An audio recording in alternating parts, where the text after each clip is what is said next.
Hello, everyone. Welcome to lecture 24. This is the start of chapter 16 and our fourth and final unit looking at today spontaneity and entropy. Okay. So let's just start off with some definitions. First off, a spontaneous process is one that occurs naturally under certain conditions, whereas a non-spontaneous process will not take place unless it is driven, quote unquote, driven by the continual input of energy from an external source. So an example of this might be water in a lake that is at some sort of elevation, maybe in a mountain range. And so water in that lake would naturally flow out of the lake downhill, possibly to another stream.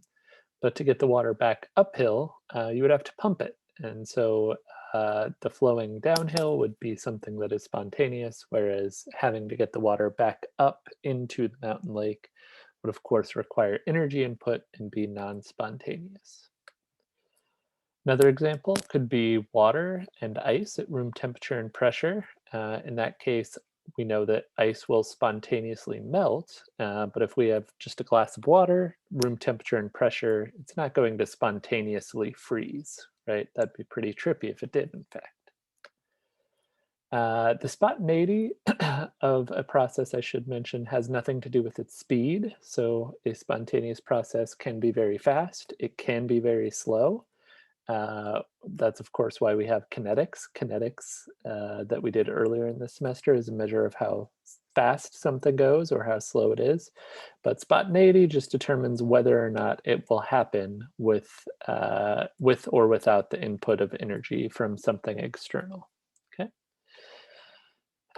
So another example of this, if we shift to thinking about chemical systems, is comparing diamond and graphite. So both diamond and graphite are what are called allotropes of carbon, meaning that they're different 3D forms of the element carbon. So diamond has this kind of cubic shape here, whereas graphite tends to form in sheets that stack. And if we consider this with the spontaneity, if we were thinking about a reaction diagram, diamond is actually a higher energy product than graphite. And so in order to go from diamond to graphite, we would have to overcome some sort of activation barrier. But of the two forms, graphite is actually the more stable of these. And so over time, diamonds will spontaneously turn into graphite. Of course, there's a very large activation barrier. So if you had a diamond ring or something, you don't really need to worry about it turning into graphite within any sort of lifetime of ours. But in the inevitable course of the universe, it would all eventually theoretically turn into graphite. That, spurs the joke amongst chemists like diamonds aren't actually forever, graphite is. So hope you can appreciate that joke. Next up, we have, so related to spontaneity, we want to think about the dispersal of energy and matter. And so oftentimes in chemistry, we want to be able to predict whether a chemical reaction is spontaneous. And it is oftentimes then helpful to know the tendencies of matter and energy. And so if we consider this flask below where we have some sort of gas on the left side here and a vacuum on our right side, if we were to open the valve between those two chambers, we know that a vacuum will tend to pull on that gas and we would get flow of our gas from the left side to the right side until the pressure in both of our chambers was equal, right? And so that flow of gas would be a spontaneous process where we're going from an area of high concentration to an area of lower concentration. And if we put this in terms of thermodynamics, which is what we're talking about in chapter 16, we could say that we have a more uniform dispersal of matter. And that is what makes this process spontaneous, is ultimately there's an energetic payoff when we have a more uniform dispersal of matter. Okay. If we wanted to reverse that process, so if we wanted to get all the gas back into one side, we would have to put input some sort of energy from an external source in order to compress the gas back into the flask, which would, of course, be a non-spontaneous process, right? So that's matter. We can also think about energy. And so if we have two objects here, and say the object X on our left is hot, where an object Y on the right is cold, at least relative to each other, if we were to bring them together, then the heat would flow from object X to object Y spontaneously. That is because heat is just a measure of kinetic energy. Remember that from Gen Chem 1. And much like matter, heat or kinetic energy will move from an area of high energy to an area of lower energy. And so again, this is a spontaneous process because we move towards a more uniform dispersal of that energy.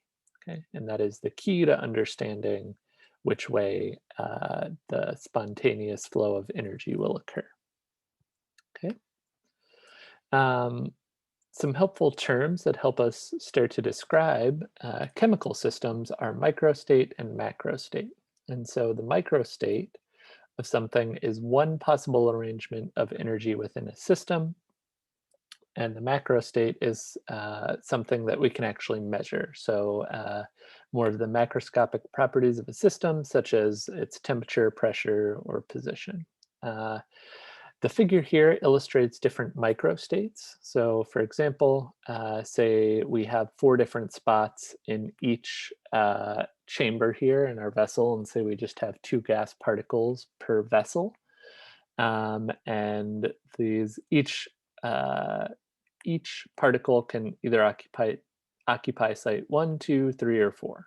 And so these are different arrangements.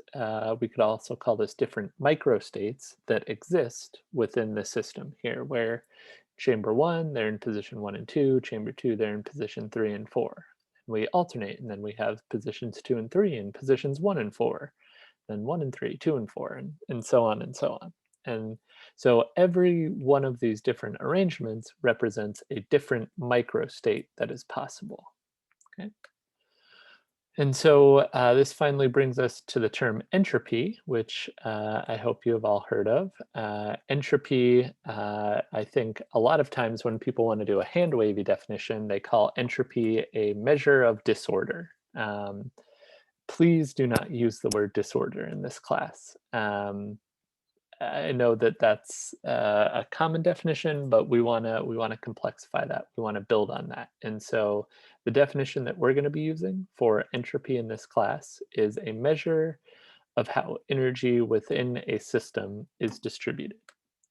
And so if we were to put that in terms of a mathematical expression, we would use what's called the Boltzmann's equation. And so that is S equals KB and the natural log of W. S is our term for entropy, and then KB is another constant, that is Boltzmann's constant, which is 1.381, sorry, 10 times 10 to the negative 23rd joules per mole Kelvin. And then W is the number of microstates that we have. And fun fact about Ludwig Boltzmann is that he thought this equation was so important, and he was so proud that he was the one to discover it, that he actually has this, this is his gravestone in Germany, and he actually has the equation written on his gravestone, which I think is a pretty awesome thing to do if you're able to discover that sort of equation. And then a final point on entropy for this video is that a key point of entropy is the entropy of a system will increase as the number of microstates increases. And so we'll be talking more about microstates in class, as well as how that relates to chemical systems. But that is our pre-lecture for today. Hope that was helpful. Please let me know if you have any questions via email or in class. Have a good rest of your day, and I will see you soon.